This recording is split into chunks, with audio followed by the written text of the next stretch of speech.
নমস্কার, আমি অরবিন্দ। সাম্প্রতিক ভারতের দক্ষিণ অংশের একটি অঙ্গরাজ্য, সেটা হচ্ছে তামিলনাড়ু, যেখানে নির্বাচন সংগঠিত হয়েছে এবং গত হচ্ছে 4 মে সেখানেও ফল ঘোষণা হয়েছে। তো এমন পরিস্থিতিতে সেখানে একটা ইন্টারেস্টিং বিষয় তৈরি হয়েছে, সেটা হচ্ছে যে সেখানে কে সরকার গঠন করবে বা কে মুখ্যমন্ত্রী হবে। তো সেক্ষেত্রে যে বিদায়ী যে সরকার, সেটা হচ্ছে ডিএমকে, এমকে স্টালিনের নেতৃত্বে সেখানে ডিএমকে সরকার গঠনে ছিল। এবার হচ্ছে যে সেখানে নির্বাচনের যে ফলাফল, সেখানে হচ্ছে যে ডিএমকে মেজরিটি পায়নি, মানে জনাদেশ তাদের পক্ষে যায়নি। এবং সেখানে একটা যে মজার বিষয় হলো যে থলাপতি বিজয়, তিনি হচ্ছেন যে সাউথের একজন সুপারস্টার। তিনি একটা দল গঠন করেন, যেটা হচ্ছে টিভিকে, যেটা হচ্ছে তামিলাগা ভেত্রি কাজাগাম বলে একটা দল, টিভিকে। তারা এবার কিন্তু প্রথম সেখানে রাজনৈতিক প্রতিদ্বন্দ্বিতা করে এবং তারা এখানে হচ্ছে যে সব থেকে বেশি সিট পায়, সেটা হচ্ছে 108টা সিট পায়। কিন্তু দুর্ভাগ্য বিষয় হচ্ছে কোনো দলই সেক্ষেত্রে মেজরিটি না পাওয়ার জন্য সেক্ষেত্রে কেউই এখন হচ্ছে যে একক সংখ্যাগরিষ্ঠতা না পেয়ে সরকার গঠন করতে পারছে না। যেমন সেখানে ডিএমকে পেয়েছে 59, টিভিকে পেয়েছে 108, 108, এডিএমকে পেয়েছে 47, আইএনসি মানে ইন্ডিয়ান ন্যাশনাল কংগ্রেস পেয়েছে 5।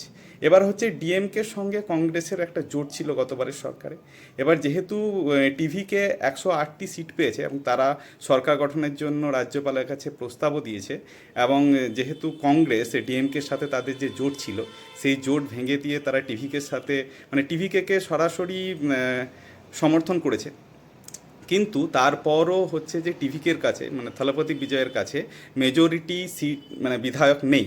সেখানে হচ্ছে যে 234টা বিধানসভার যে সিট, তার মধ্যে মেজরিটি পেতে হলে 117+1 হতে হবে। তো এমন অবস্থায় যে থলপতি বিজয় তিনি তো সরকার গঠন করার জন্য তিনি আবেদন করেছেন রাজ্যপালের কাছে, কিন্তু রাজ্যপাল তাকে অনুমতি দেয়নি। তার কারণ হচ্ছে তার মেজরিটি নেই। 200 তার যে বিধায়ক সংখ্যা সেটা হচ্ছে 108 প্লাস কংগ্রেসের 5টি, তো 113টি হচ্ছে সেখানে বিধায়ক সংখ্যা তিনি লিস্ট জমা দিয়েছেন। যেহেতু তার মেজরিটি নেই, সেজন্য রাজ্যপাল থেকে অনুমতি দেয়নি।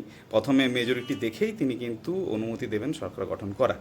তো এমন পরিস্থিতিতে সেক্ষেত্রে যে ওখানে যে আরও যে অন্যান্য যে দল, যেমন সিপিআই, সিপিএম, তারপর হচ্ছে ভিসিকে, এরা হচ্ছে যে তারা দুটি দুটি এরকম সিট তারা পেয়েছেন এবং তারাও সমর্থন করার জন্য মৌখিকভাবে বলেছেন, কিন্তু কোনো আনুষ্ঠানিকভাবে বা অফিসিয়ালি কোনো এখনও তারা সমর্থন জানাননি। সেজন্য তামিলনাড়ুতে এখনও অবধি সরকার গঠন কবে হবে, কে মুখ্যমন্ত্রী হবেন, কিভাবে সরকার গঠন হবে, তা নিয়ে একটা ধোঁয়াশা বা অনিশ্চয়তা তৈরি হয়েছে। তো সেটা এখন দেখার যে সেখানে কে কাকে সমর্থন করে, রাজনীতির কোন হচ্ছে দাঁও প্যাচে সেখানে সরকার গঠন হয়।